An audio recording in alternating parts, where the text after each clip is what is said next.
Eh bien, bonjour à toutes et à tous, c'est Météo37, j'espère que vous allez bien en tout cas, moi ça va super et aujourd'hui on se retrouve pour cette nouvelle vidéo, ce nouveau point météo où nous allons parler de la situation à venir sur notre pays, notamment pour après la mi-novembre avec ce risque de l'arrivée de conditions plus hivernales sur notre pays avec cette possibilité de descente polaire dont nous allons parler. Alors on va regarder évidemment les dernières sorties des runs déterministes et on va regarder évidemment aussi l'évolution des moyennes ensemblistes. Alors la situation, je ne vais plus vous la présenter tant je vous en ai parlé, vous la connaissez maintenant. L'anticyclone qui est actuellement positionné du côté de l'Irlande et du Royaume-Uni va permettre dans un premier temps l'arrivée d'une goutte froide par le Danemark, le nord de l'Allemagne. Cette goutte froide, on la voit déjà actuellement sur les radars, sur les images satellites. Elle est actuellement en train de se diriger vers notre pays. Pour l'instant, elle est du côté de l'Allemagne. Donc voilà, elle se dirige progressivement vers notre pays.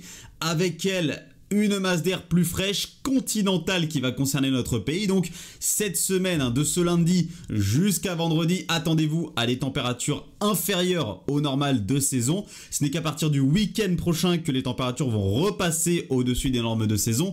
Donc cette masse d'air continentale qui va nous concerner toute la semaine, ensuite ce week-end, donc vous voyez que c'est une masse d'air un peu plus douce qui va remonter dans un flux un petit peu plus orienté au sud, donc voilà pourquoi les températures vont remonter malgré un risque quand même de gelée, notamment dans la moitié nord samedi matin. Les risques de gelée, on en aura pas mal dans les prochains jours, notamment jeudi matin, samedi matin, vendredi matin, on surveille ces risques de gelée, notamment entre le centre-est, le nord-est et en somme une bonne partie nord du pays, donc attention à ces petits risques de gelée dans les prochaines matinées, notamment en deuxième partie de semaine. Redoux donc, comme je vous l'ai dit, ce week-end. Regardez, on le voit d'ailleurs très très bien ce redoux sur les modélisations des températures à 850 hectopascales. Regardez cette masse d'air un petit peu plus douce. Alors c'est pas énorme, c'est vraiment une masse d'air un petit peu plus douce qui vient s'infiltrer sur notre pays, mais elle est suffisante pour faire remonter les températures et passer au-dessus des normes de saison, notamment entre samedi et dimanche, et on surveillera ensuite la possible arrivée de la descente polaire. Alors on va surtout dire que la journée de samedi pourrait renouer avec des températures au-dessus des normes.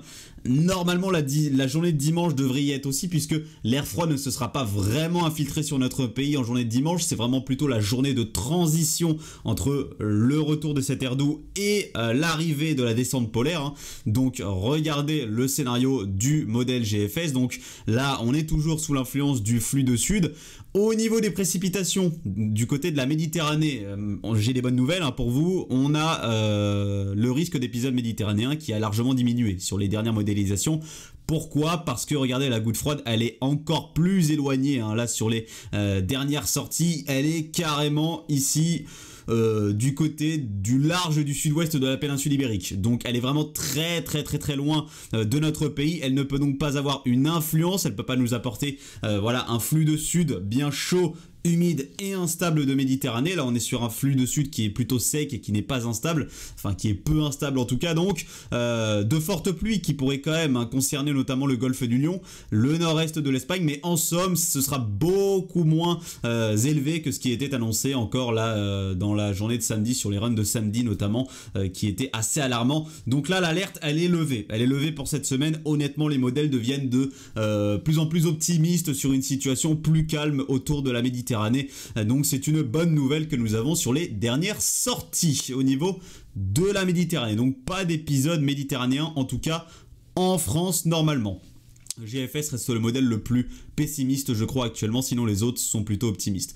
Ensuite donc nous avons l'arrivée de notre fameuse descente polaire sur notre pays. Ce serait entre les 17 et 18 novembre qu'elle devrait s'initier sur notre pays. L'air frais arriverait donc certainement dans la journée du 17 novembre. Ensuite donc ça se rafraîchirait largement, on repasserait évidemment en dessous des normes de saison. Et ce qu'on surveille donc c'est évidemment l'extension juste ici des conditions anticycloniques vers la mer du Labrador et vers le Groenland. C'est l'étirement ici, cette dorsale anticyclonique qui va clairement piloter la descente polaire et qui va évidemment nous renseigner sur le fait que oui, ou non nous aurons une descente polaire beaucoup plus incisive, qui descendra beaucoup plus vers le sud. Moins cette dorsale va monter vers la mer du Labrador, le Groenland, moins la descente polaire sera incisive et va descendre vers le sud, malheureusement, c'est comme ça. Alors là, sur les dernières sorties qu'on a, que ce soit GFS ou GEFS, très honnêtement, c'est plutôt optimiste avec une dorsale qui s'étend,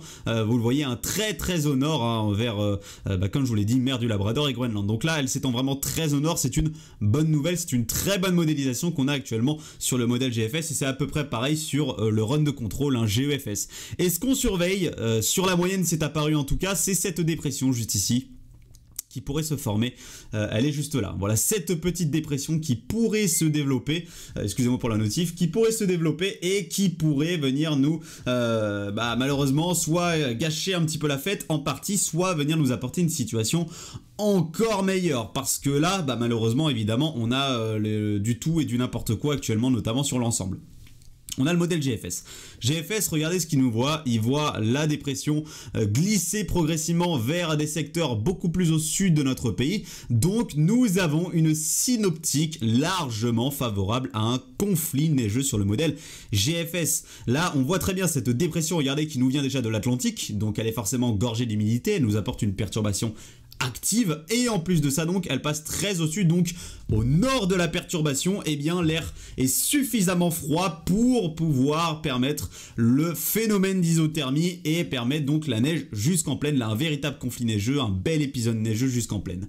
Et on a le run de contrôle GEFS qui lui est différent, et vous allez voir quelles sont les différences qu'on a actuellement avec cette dépression.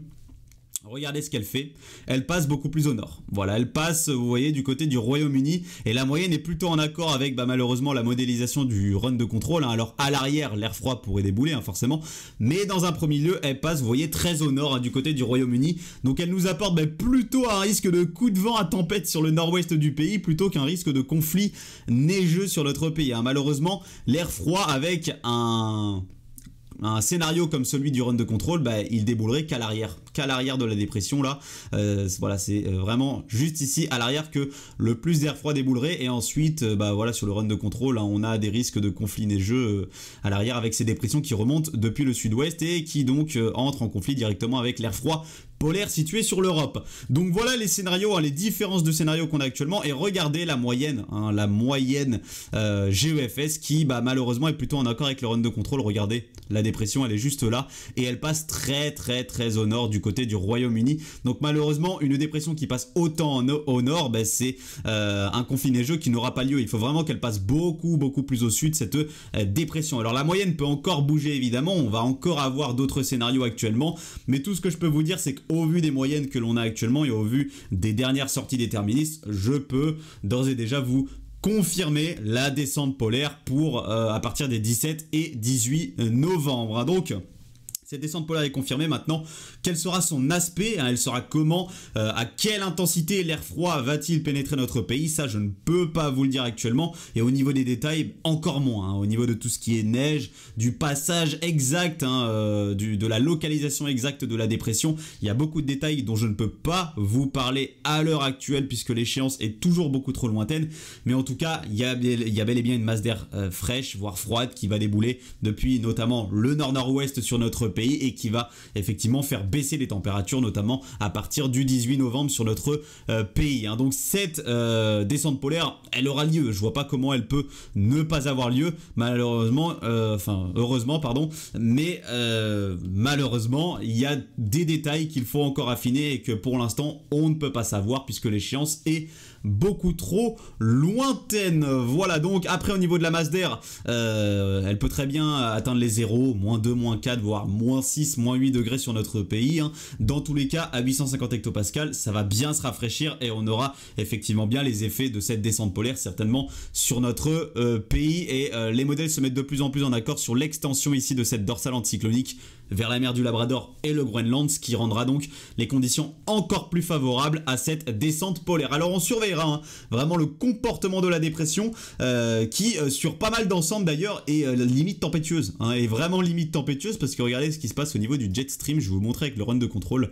regardez le jet, on va avoir des branches de jet qui vont souffler fortement, qui parfois vont atteindre ou dépasser les 250 km/h. Elles nous viennent directement du Groenland, vous le voyez, regardez, ce sont des branches de jet qui nous viennent tout droit du Groenland, et d'ailleurs elles se renforcent en sortie du Groenland, vous le voyez, alors c'est pas très fréquent, des branches de jet qui se renforcent en sortie du Groenland, mais ça peut arriver, et là ce sera le cas avec des branches de jet donc puissantes qui, vous voyez, vont plonger depuis le Groenland et vont se diriger vers l'Europe, et c'est évidemment ces fortes branches de jet qui vont pouvoir creuser plus ou moins la dépression. Alors plus elle va se creuser rapidement, plus elle va passer au nord, moins elle va se creuser rapidement, moins elle va passer au nord, et plus donc elle va descendre vers le sud, comme un petit peu le modèle GFS. On voit que sur GFS elle se creuse beaucoup moins rapidement, et donc elle passe très au sud, alors que sur le run de contrôle elle se creuse vraiment très rapidement.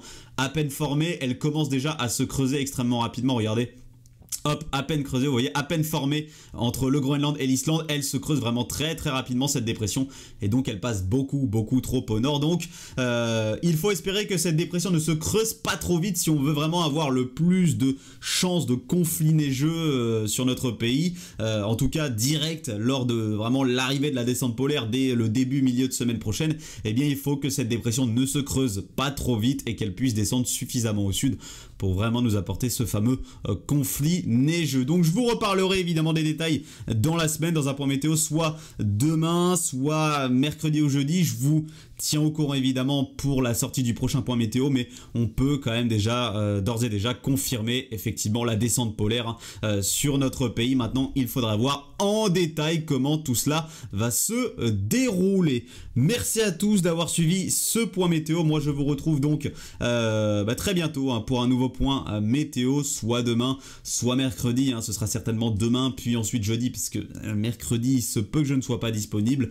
Merci à tous. Je voulais aussi vous remercier pour le dernier live. Vous avez été extrêmement nombreux, c'était un super live, j'ai vraiment kiffé faire ce live avec vous, j'ai pu avoir vos avis sur cette descente polaire et je vois que beaucoup sont quand même optimistes, donc évidemment on espère qu'elle aura lieu, mais les modèles sont toujours plutôt optimistes sur l'arrivée de cette descente polaire à l'heure actuelle, même s'il va falloir affiner tous ces fameux détails au niveau notamment de cette dépression dont je vous ai parlé. J'espère que vous avez kiffé ce point météo. Moi donc je vous retrouve dans les prochains jours. C'était Météo 37. Bonne soirée à tous. Bye tout le monde.